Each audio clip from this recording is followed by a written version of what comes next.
अंतःकरणाचे परिवर्तन आणि अध्यात्माची पहाट फुलवणारे आपल्या हक्काचे यशवंत प्रसाद न्यूज.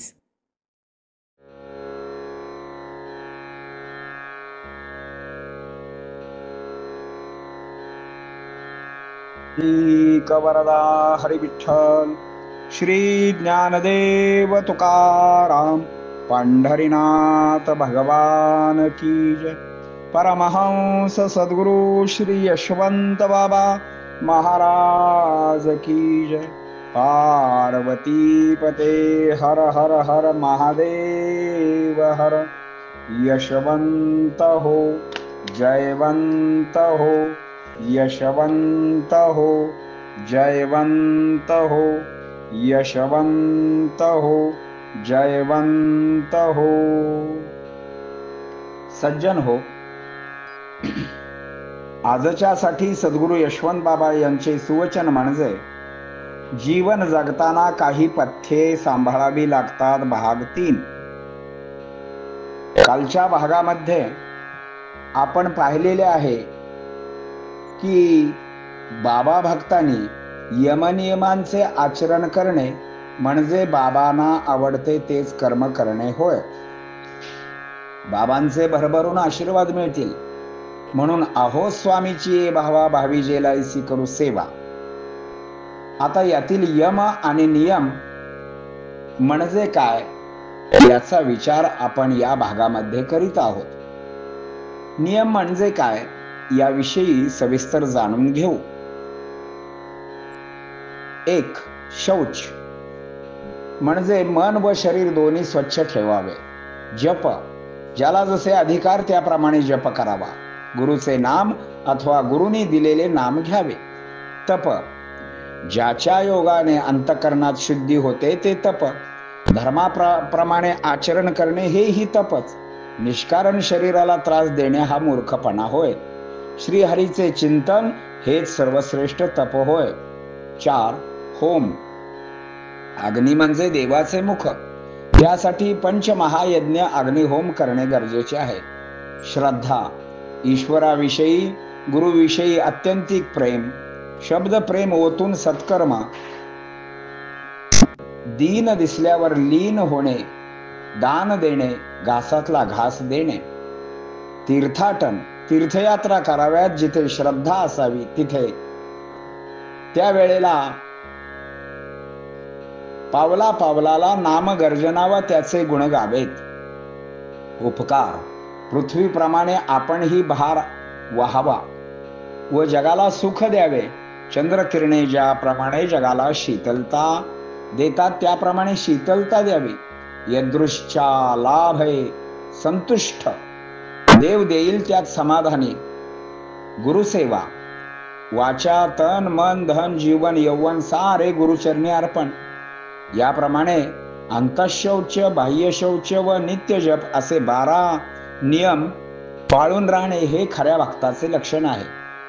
ही 12 सत्ये म्हणजे परमगुह्ये आहेत. हे यमनियम कामधेनूप्रमाणे सर्व कामना पूर्ण करतात. नव्हे नव्हे निजधामाची प्राप्ती करून देणारी ही वल्लरीतील संजीवनी आहे. अर्थात हेच यमनियम अष्टांग योगातही आहेत. त्याची खरी भक्ती गरज भक्ती योगात आहेच आहे. बाबा भक्तांनी वरील यमनियमांचे आचरण करणे म्हणजे द्वेष मत्सर सुद्धा राहत नाहीत. सर्व रूपे भगवत रूप मानणे. ब्रह्मचर्य, आश्रमानुसार आचार करणे. मौन, खोटे किंवा अनुचित भाषण न करणे. सदैव नामात राहणे हे सुद्धा मौनच होय. स्थिरता, वृत्ती निर्मळ, सत्कर्मात सत्संगतीसाठी आसुसलेली. क्षमाशीलता, मान अपमान सुख दुःखात समान बुद्धीने राहणे. अभय, आत्मा एक, पंचमहाभूते एक असे मानल्यास भय संपते. दुजे पण ठेवायचंच नाही. हे झाले 12 नियम. आता यम कसे असतात पाहू. यमाची लक्षणे खालीलप्रमाणे. अहिंसा, भक्तांनी काया वाचा मनाने अहिंसक असावे. पायाखाली मुंगीही मरू देऊ नये. असे पाऊल टाकावे. तसे आपल्या वाणीने कुणाचे हृदय दुखावू नये. सत्य नेहमी वाणीला सत्यच बोलण्याची सवय लागावी. आपण मात्र असत्याचा मळ व त्याची पुटे चढेपर्यंत असत्य बोलतो. अस्तेय दुसऱ्याचे द्रव्य अथवा वस्तू चोरू नये. नवे दुसऱ्याच्या द्रव्याची अभिलाषा सुद्धा धरू नये. अनासक्त आसक्ती नसावी. घरदार, मुले बाळे, बायको, द्रव्य याबाबत उदासीन असावे. असंगता म्हणजे निर्विकारपणा.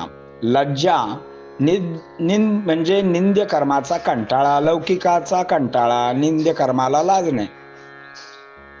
असंग्रह कोणत्याही प्रकारचा संग्रह नसतो. जो योगी असतो तो अन्न सुद्धा प्रारब्धाधीन मानतो. पुण्याचाच संग्रह करीत नाही तर पापाचा साठा कसा वाढणार. आस्तिक्य चराचरात भगवंत भरलेला आहे असे तो मानतो. त्यामुळे द्वेष मत्सर सुद्धा राहत नाहीत. सर्व रूपे भगवत रूप मानणे. ब्रह्मचर्य आश्रमानुसार आचार करणे. मौन, खोटे किंवा अनुचित भाषण न करणे. सदैव नामात राहणे हे सुद्धा मौनच होय. स्थिरता वृत्ती निर्मळ सत्कर्मात संत संगतीसाठी आसुसलेली. क्षमाशीलता मान अपमान सुख दुःखात समान बुद्धी ठेवणे. आत्मा एक, पंचमहाभूते एक असे मानल्यास भय संपते. दुजेपणा ठेवायचाच नाही. हे झाले 12 यम. एवढा बारीक विचार करून राहिलो तर आपण पथ्य सांभाळले असे म्हणता येईल. आपले अंतिम कल्याण होईल. यशवंत हो, जयवंत हो, यशवंत हो, जयवंत हो, यशवंत हो, जयवंत हो. पुंडलीक वरदा हरी विठ्ठल. श्री ज्ञानदेव तुकाराम पंढरीनाथ भगवान की जय. परमहंस सद्गुरु श्री यशवंत बाबा महाराज की जय. पार्वती पते हर हर हर महादेव हर.